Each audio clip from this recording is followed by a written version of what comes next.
Boa tarde a todas e a todos. Decorreu hoje a 7ª reunião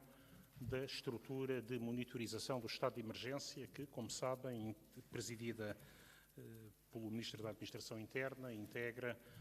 as forças e serviços de segurança e representantes de um conjunto muito alargado de áreas governativas e, desde a sua nomeação na semana passada, também os 5 secretários de Estado que têm funções de coordenação regional da execução das medidas previstas no decreto que executa a declaração de estado de emergência. Uma primeira conclusão desta 7ª reunião, decorrida no final do período que nós designamos como Páscoa em Casa, é uma declaração de reconhecimento aos portugueses pelo inexcedível civismo com que, de forma tão generalizada, cumpriram as recomendações que visam garantir, num período normalmente de convívio familiar, de deslocações ou às zonas de origem ou para zonas de lazer, cumpriram de uma forma praticamente exemplar aquilo que foram as recomendações das autoridades de saúde, aquilo que foram os conselhos das forças de segurança, contribuindo assim com a sua opção de passar a Páscoa em casa, de contactar com familiares por via digital, por telefone, contribuíram para que a fase de mitigação da pandemia tenha uma evolução que os dados que são diariamente divulgados pela Direção-Geral de Saúde apontam e que têm, aliás, contribuído também para uma avaliação muito meritória no plano internacional daquela que é a forma como Portugal e os portugueses têm aplicado as recomendações que visam limitar o impacto desta pandemia. As forças de segurança reportam-nos, dentro do contacto diário que temos na aplicação das medidas próprias do estado de emergência, reportam-nos níveis baixíssimos de circulação de cidadãos e uma adesão generalizada àquilo que são as recomendações das forças de segurança. De qualquer modo, atualizando aquela que é a informação que temos regularmente prestado, neste segundo período de estado de emergência, temos até hoje acumuladas 126 detenções. 28 por violação de obrigação de confinamento, são talvez os casos que qualificaria como mais graves, pessoas que estão sujeitas a obrigações de isolamento profilático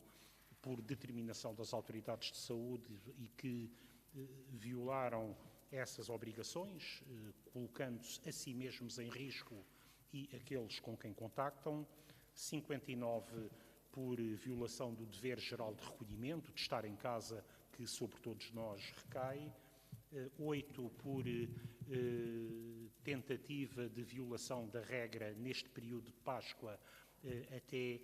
estes dados são até ao meio-dia de hoje, violação das regras de limitação de passagem entre concelhos, para fora do concelho de residência, sem ter nenhuma das justificações que o admitiam.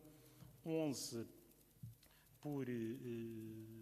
manutenção aberta de forma irregular de estabelecimentos, 7 por resistência às autoridades e, finalmente, 13 casos por violação das regras próprias da cerca sanitária de Ovar. Eu queria, nesta ocasião, também prestar uma palavra de profundo reconhecimento aos milhares de mulheres e homens das forças e serviços de segurança que também têm família, mas que não ficaram em casa durante estes dias. Como a comunicação social amplamente testemunhou, estiveram nas ruas, estiveram nas estradas de todo o país, lutando pela saúde, trabalhando pela segurança de todos os portugueses. A essas mulheres e homens devo, enquanto Ministro da Administração Interna, mas julgo que expressando aquilo que é o sentimento comum de todos os portugueses, uma palavra de particular agradecimento e, sobretudo, de solidariedade com os 163 elementos da PSP e da GNR que se encontram neste momento doentes, afetados pelo coronavírus. A eles também uns votos muito particulares de rápidas melhoras. Esta reunião permitiu também apreciar a primeira semana de trabalho intenso dos 5 secretários de Estado que, por nomeação do Sr. Primeiro-Ministro, assumiram funções de coordenação regional da execução do estado de emergência. Esse trabalho revelou-se particularmente útil, dado que os 5 secretários de Estado, coordenadores regionais, tiveram a oportunidade, nesta semana, de desenvolver contactos com todas as estruturas de proteção civil, das forças de segurança, ter interligação com as Forças Armadas, com a área da saúde, com a área da segurança social, com todos os presidentes de comunidades intermunicipais ou das 2 áreas metropolitanas e com muitos autarcas com os quais abordaram de perto e contribuíram para a resolução de problemas que se colocam na resposta aos desafios do coronavírus e da aplicação do estado de emergência nas regiões em que têm competências. Todos eles têm neste momento, aliás, já estruturas de apoio funcionando nas estruturas distritais de proteção civil do Porto, Viseu, em Almeirim, relativamente a Lisboa, Val do Tejo, Évora e Faro e Lolé, tendo instalações que lhes estão atribuídas pela Proteção Civil e utilizando todas as estruturas de comunicação digital que as salas de comando da Proteção Civil permitem, fazendo contacto por videoconferência com todas as entidades das regiões em que exercem a sua atividade. Está identificada, como sabem, como área de particular preocupação e de prioridade de atuação a área de acompanhamento dos nossos concidadãos que estão alojados em lares residenciais ou que são trabalhadores de estruturas de proteção e solidariedade social, designadamente os lares. Nessa medida, a Guarda Nacional Republicana, nos últimos dias, procedeu à desinfecção de 30 lares, um pouco por todo o país. E as Forças Armadas, em apoio à Proteção Civil, têm neste momento já também preparadas 60 equipas de desinfecção. Dizia também que, nesta matéria, valorizamos particularmente que as Forças Armadas tenham conseguido mobilizar, nos últimos dias, 1.200 camas que poderão ser utilizadas na eventual necessidade de deslocação de utentes ou de trabalhadores de lares que sejam atingidos pela pandemia. Mas foi desenvolvida em articulação com estruturas de proteção civil a nível regional, em articulação com a Segurança Social, uma rede de zonas de acondicionamento da população que, a nível nacional, prevê, em situação de necessidade de apoio, prevê a possibilidade de acolhimento até 28 mil cidadãos, mas destacando-se 9.900 lugares em que poderão ser colocadas pessoas oriundas de lares. Uma última nota relevante também sobre o esforço de repatriamento de portugueses que, por razões profissionais ou em gozo de férias, estavam um pouco por todo o mundo. Atingiu-se neste momento um nível já de cerca de 4 mil portugueses que foram até agora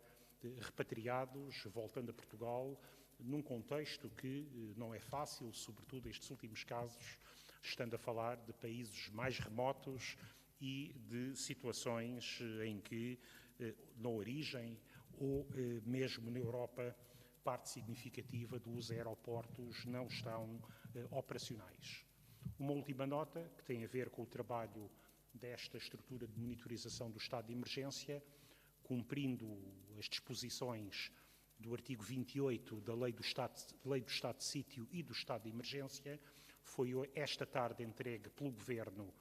na Assembleia da República, no gabinete do Sr. Presidente da Assembleia da República e distribuído a todos os grupos parlamentares, o relatório que cabe ao Ministério da Administração Interna elaborar, coordenando aquilo que é a execução das medidas do decreto que executa o estado de emergência relativamente ao primeiro período de estado de emergência que decorreu até ao passado dia 2 de abril. Muito obrigado.